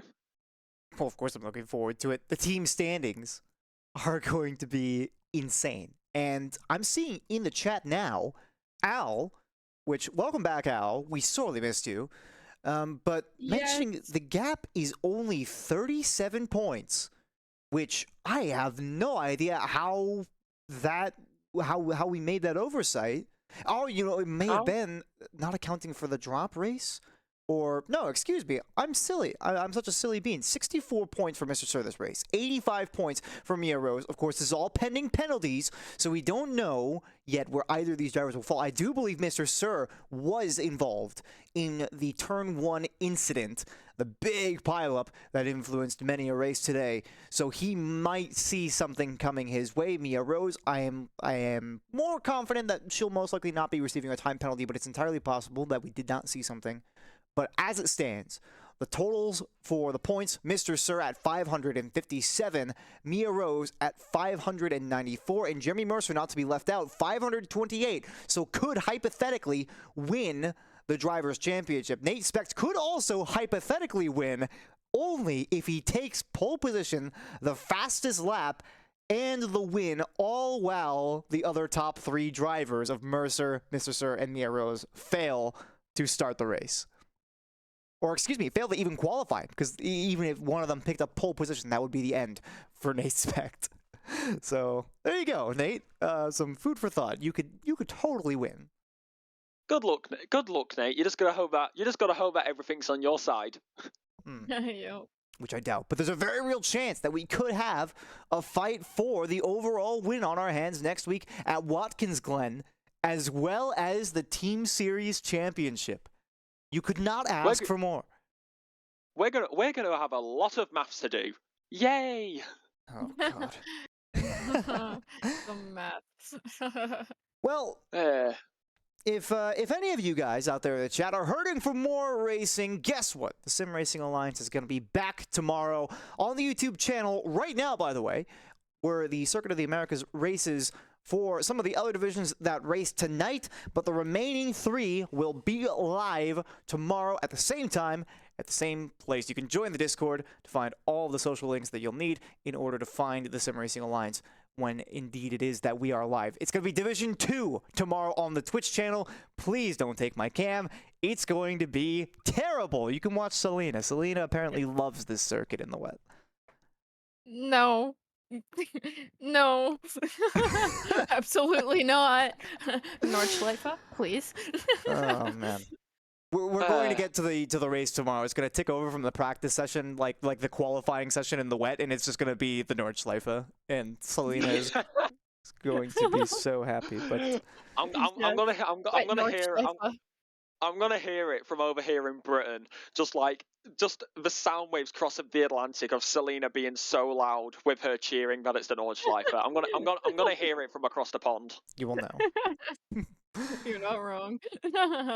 Anyhow, that's it for us tonight. I will want to give a special shout out to Alexa and Selena for joining me today. It's been another interesting evening. The wet races never fail to deliver, and the first of the American tracks here for the last 2 rounds has been one that I am fairly satisfied with. So next week, it's Watkins Glen. That's it for us tonight. We'll see you next week, Tuesday evening, 9 p.m. Eastern Time for the final round. We crown a champion, not only the driver standings, but the team championship as well. You won't want to miss it, and we'll see you then.